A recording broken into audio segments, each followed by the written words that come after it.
नमस्कार. मॅक्स वुमनमध्ये आपल्या सर्वांचं खूप खूप स्वागत आहे. मी मृषाली वरिणकर आणि यापूर्वी बऱ्याचदा मॅक्स वुमन थ्रू मी भेटलेली आहे सर्वांना. तर आज पुन्हा एकदा या अशा लॉकडाऊन पिरियडमध्ये असं मला छानपैकी घरात बसून तुझी संवाद करण्याची संधी मिळालेली आहे, संवाद साधण्याची आणि कवितेच्या माध्यमातून. माझा आवडीचा विषय म्हणजे कविता. आणि अजिबात घाबरू नका, मी आत्ता जो काही विषय चालू आहे, पॅन्डेमिक कंडिशन आहे, त्याच्यावर अजिबात बोलणार नाही आहे. आणि आपण सगळ्या महिला आज घरामध्ये खूप छान एकमेकांची काळजी घेत आहोत, फॅमिलीची काळजी घेत आहोत. आणि अशाच काही महिलांशी माझा नेहमीच सुसंवाद होतो. बऱ्याचशा गोष्टी ऐकल्या जातात आणि खूप असं ऐकायला मिळतात, छान छान गोष्टी. काही पॉझिटिव्ह असतात, काही निगेटिव्ह असतात, पण चालायचंच. आणि त्यानिमित्ताने मी माझ्या काही स्वरचित कवितांचा आज सादर करणार आहे. तर आपण नक्की कमेंट्समध्ये सांगा की तुम्हाला कोणत्या प्रकारच्या रचना ऐकायला आवडतील आणि सध्या तुमचं काय काय चालू आहे. आपण संवाद साधूया, गप्पा पण मारूया, मध्ये मध्ये माझ्या कविता पण असतील. तर आपण सुरुवात करायची का कवितेला? 1 मिनटं जाऊ दे.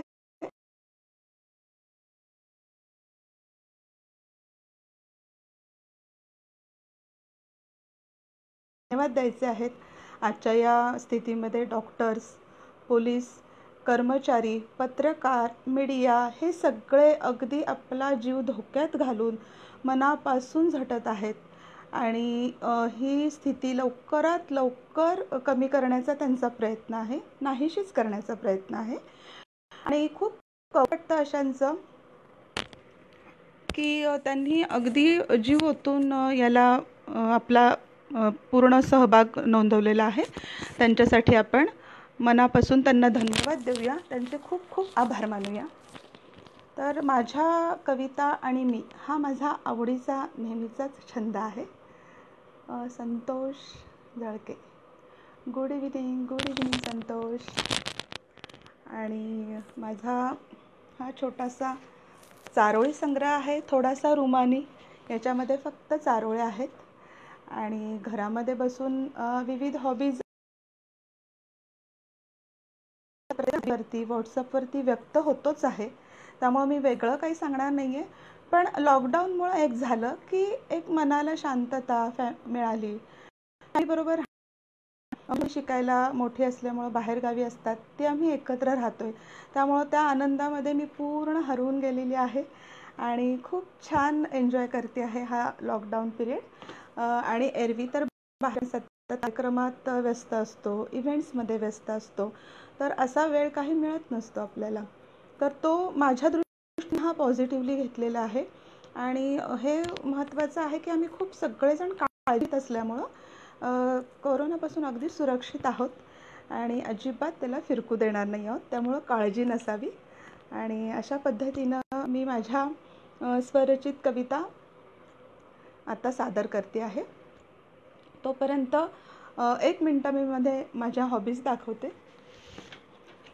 चित्रकलेची आवड ही माझी अशी उफाळून आली, जसं की हा पक्षी,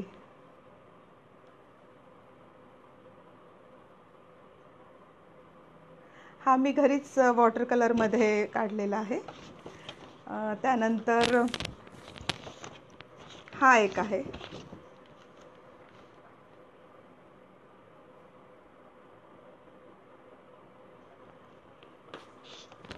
त्यानंतर असा एक पक्षी आहे.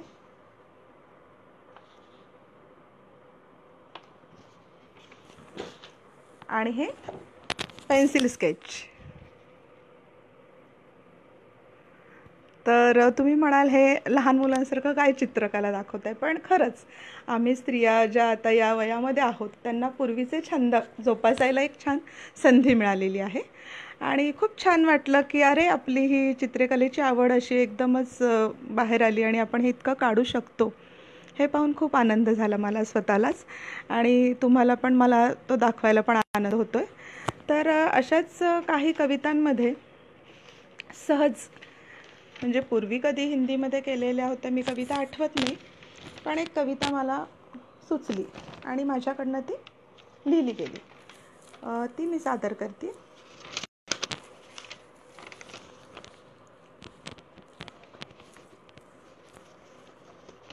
हॅलो, ऐकायला येतोय का आवाज? प्लीज मला तिथे आवाज ऐकायला येतोय का सांगाल का? म्हणजे मी माझी कविता सादर करते. ओमकार,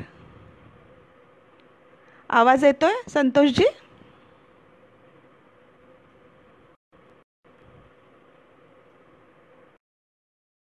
तर यस म्हणून तिथे कमेंटमध्ये टाका, म्हणजे मी माझी बंद कमरा ही स्वरचित हिंदी कविता सादर करणार आहे.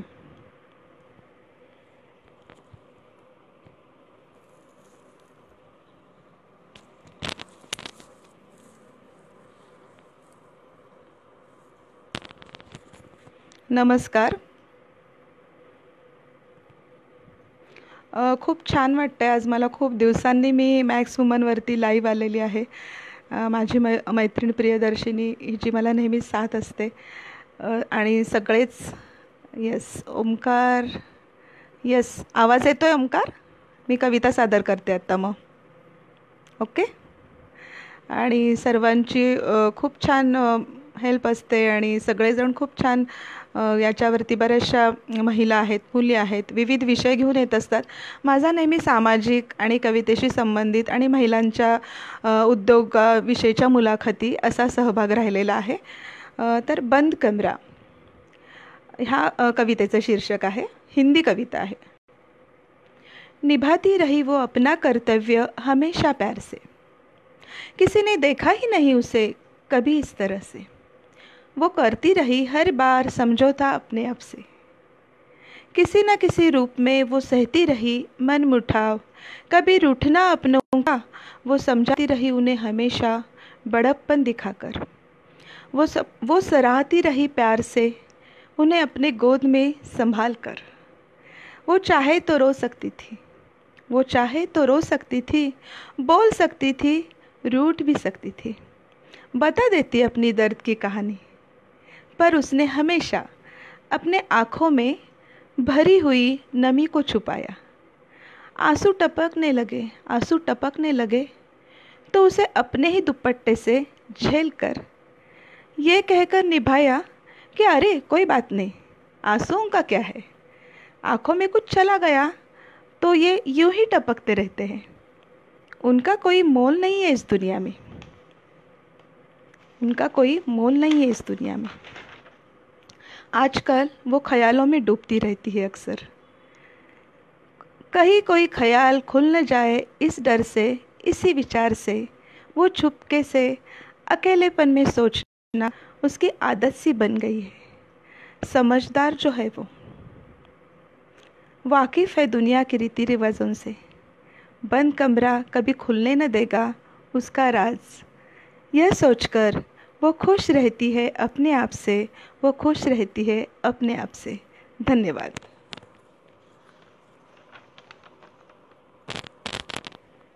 माईक खाली ठेवल्यानंतर आवाज येतोय?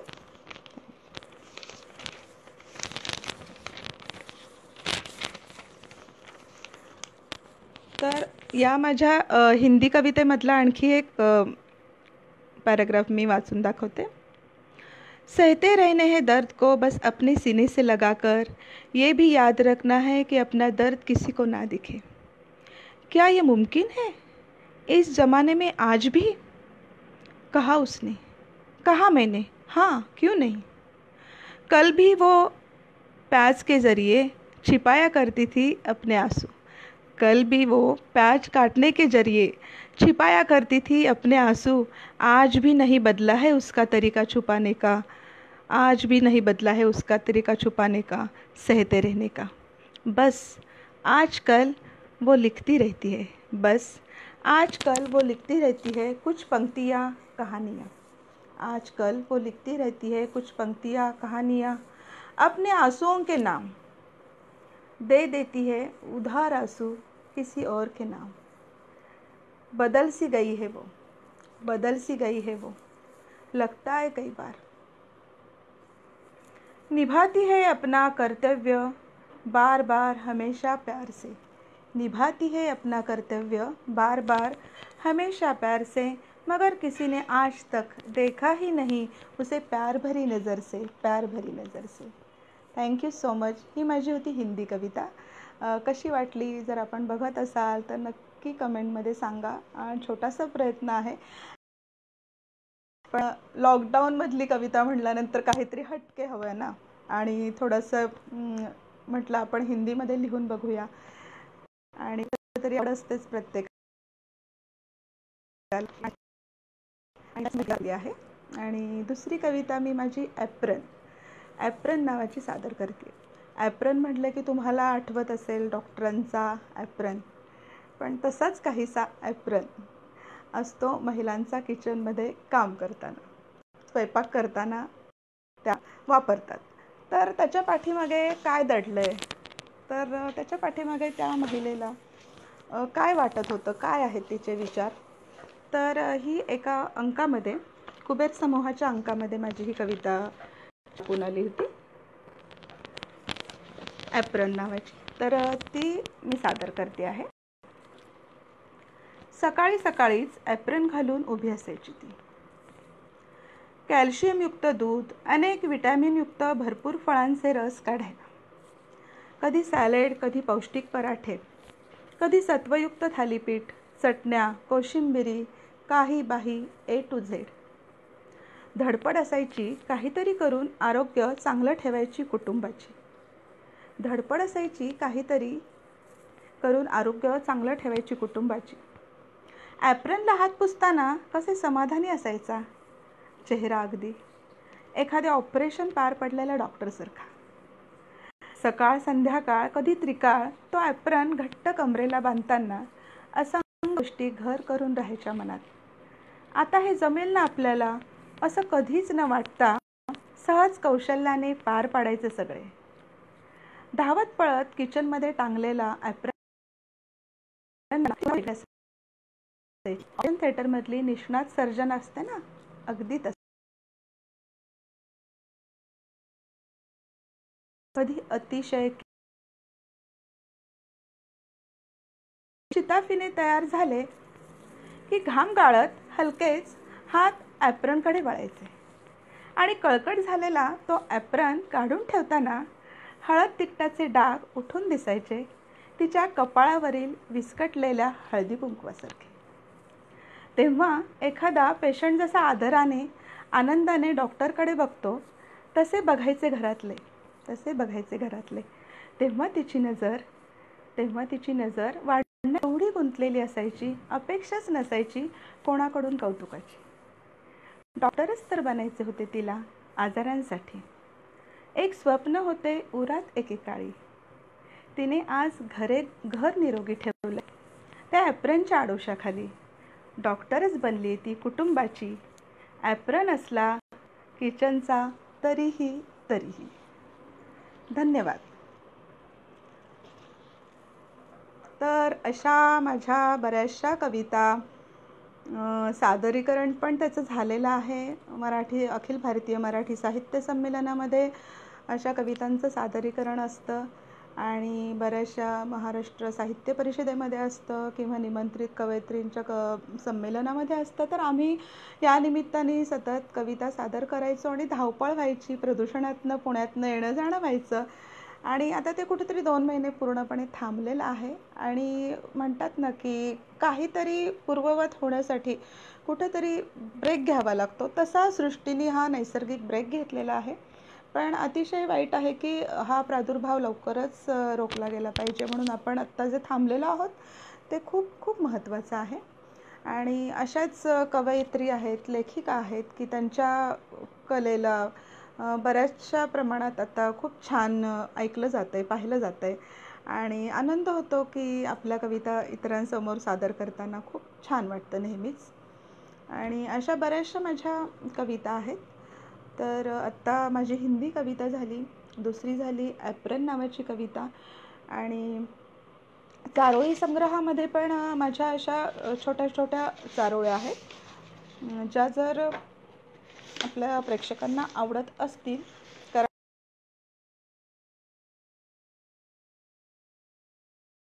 बऱ्याचशा मैत्रिणींना मला इन्व्हाइट नाही करता आलं, पण आपण नंतर या लिंकवरती जाऊन बघू शकता नक्कीच. तर अशा बऱ्याचशा कवितांचा संग्रह म्हणा किंवा बऱ्याचशा कविता ऐकवायला मला आवडतील. थँक्यू. आणि यात आत्ता मला माहिती नाही आता किती वेळ झालेला आहे, पण माझी ही फाईल आहे आणि असंख्य कविता आहेत.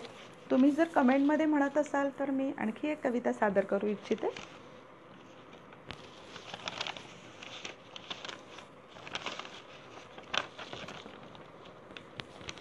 भावनांची पेरणी. भावनांची पेरणी, अश्रूंचे खतपाणी, थोडीशी आठवणींची उजळणी, थोडे उसासे थोडे दिलासे, कधी लटके राग तर कधी बंध रेशमाचे, कधी तुझं काळीच चिरणारा अबोला तर कधी माझं तेच तेच गारहाणे, कधी तू तुझाच फक्त कधी मी माझीच, तुझं ते सामावून जाणं आणि माझं अचानक दुरावणं, मी अशी एककल्ली तू मात्र वादळी, तुझं ते नेहमीचंच संभ्रमित वागणं, माझं पुन्हा भावना वशवणं, कुठं आणि कधीच न समजणारं न संपणारं नातं गुंतून गेलं एकमेकात, पारंब्यांनीही आता वड उभा केलाय हळूहळू तुझ्या माझ्या नात्यात, तुझ्या माझ्या नात्यात.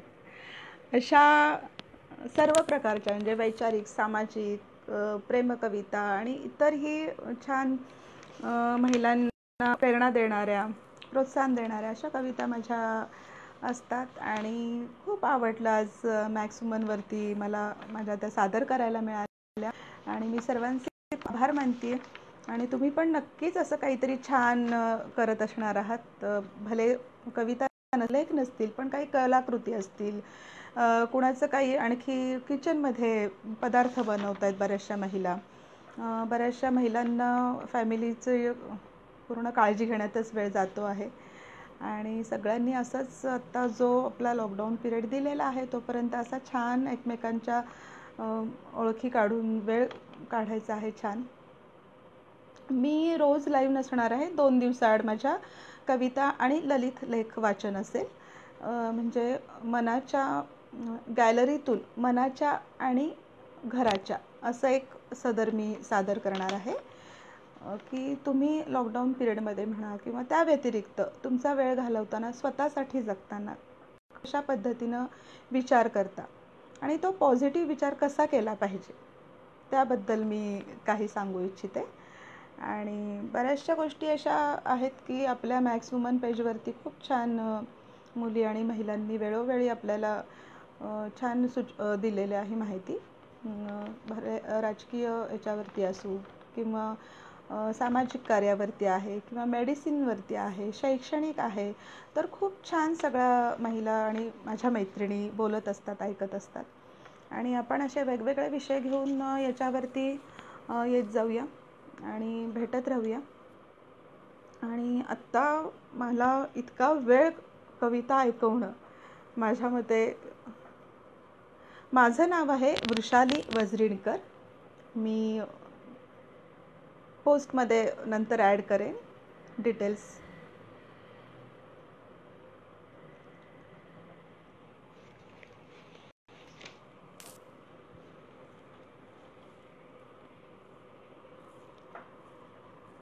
मुलांचा पण घरात अभ्यास चाललेला असतो, वर्क फ्रॉम होम चाललेलं असतं, घरात सगळे आता बिझी आहेत. ॲक्च्युली माझं हे लाईव्ह असणार आहे हे माहिती आहे, त्यामुळं शांतता दिलेली आहे थोड्या वेळासाठी माझ्यासाठी. आणि कविता सादर करताना मला खूप आनंद झालेला आहे. आणि बऱ्याचशा अशा कविता आहेत ज्या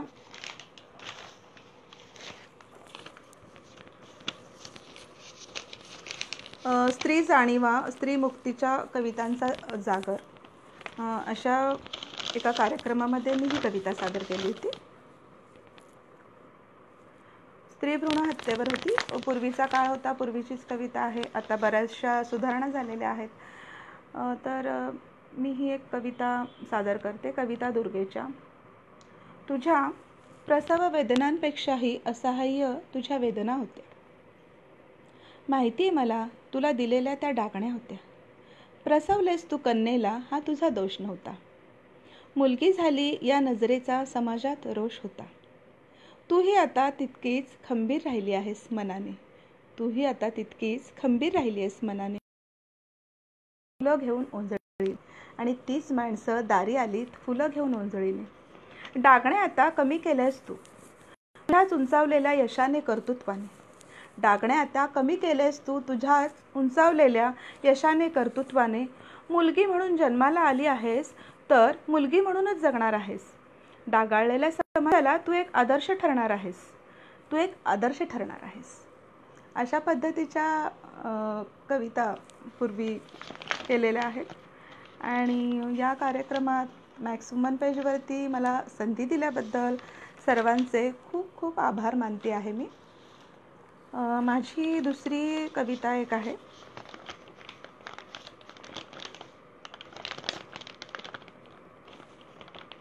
वास्तविकता दाहक म्हणून. कवितेचं नाव आहे. मी पुण्यातून बोलतेय आणि माझे मॅक्स वुमन वरती बरेचसे कार्यक्रम असतात. त्याची लिंक शेअर करतील आपल्या मॅक्स वुमन पेजवरती. बऱ्याचशा महिलांचे इंटरव्ह्यू मी घेतलेले आहेत आपल्या पेजसाठी. महिला उद्योजिका ज्यांनी खूप काही छान काम केलेलं आहे या क्षेत्रामध्ये. पण माझी स्वतःची कवितांची आवड असल्यामुळे मी आज लॉकडाऊन पिरियडमध्ये खास मॅक्स वुमनसाठी वेळ काढून इथे माझ्या कविता सादर करत आहे तुमच्यासाठी. तर तुम्ही त्याचा आनंद घ्या. आपण बाकीच्या गप्पा मारूयात. कविता ऐकताय का? तर कविता ऐकत असाल तर त्याच्यावरती कमेंट केलेली मला आवडेल. वास्तविकता दाहक म्हणून स्वप्नातच सजवली स्वप्न. जरासं कुठं उभरतंय म्हटलं की पुन्हा उभे हजार प्रश्न. कुठवर अन्याय कुठवर कुचंबणा सहन करशील अजून. तू तर जग नाहीतर मी पण ठेव तुझं झाकून. स्वतःशी फसवणूक किती ठेवशील राखून. जखडून गेलंय मन की जखडलेत पाय. हातात नाही शस्त्र तर लेखणीत उतर आता जे काय. नाहीतर तुला जगात होताच कुठे सन्मान. तेवढ्याच एखाद्या लग्नातल्या शालूसारखा मान. तूच आहेस तुझी फक्त नाहीस कुणाची संपत्ती. जराशी वावटळ उठव आणि भिजव सारी धरती. आता हे चित्र पार बदलत चाललंय. तरीही कुठंतरी असुरक्षिततेपणाची भावना अजूनही मनात घर करून राहिली आहे. आणि अशा संबंधीच्या कथा मला प्रभात पेपरमध्ये ऋतुरंगमध्ये प्रभातमध्ये अस्मिताला येतात लेख, ललित लेख. आणि ऋतुरंग हे सदर माझं संचार पेपरमध्ये असायचं. तर खूप छान वाटलं आज मॅक्स वुमनमध्ये सगळ्यांशी संवाद साधून. आणि सगळीकडंच सगळ्याच बऱ्याचशा चॅनल्सवरती आज लाईव्ह असतं महिलांचं. मुली बऱ्याचशा छान कविता गाणी सादर करतात त्यामुळे सगळे बिझी असतात. तर इथे मला यायला छान असं बरं वाटलं की चला आपला फक्त कवितांचा कार्यक्रम आहे तर आपण त्या सादर करूया. आणि खूप खूप धन्यवाद. Thank you so much. पुन्हा भेटूया नव्या कविता नवीन प्रवास वर्णन घेऊन, ललित लेख घेऊन. Thank you so much. धन्यवाद.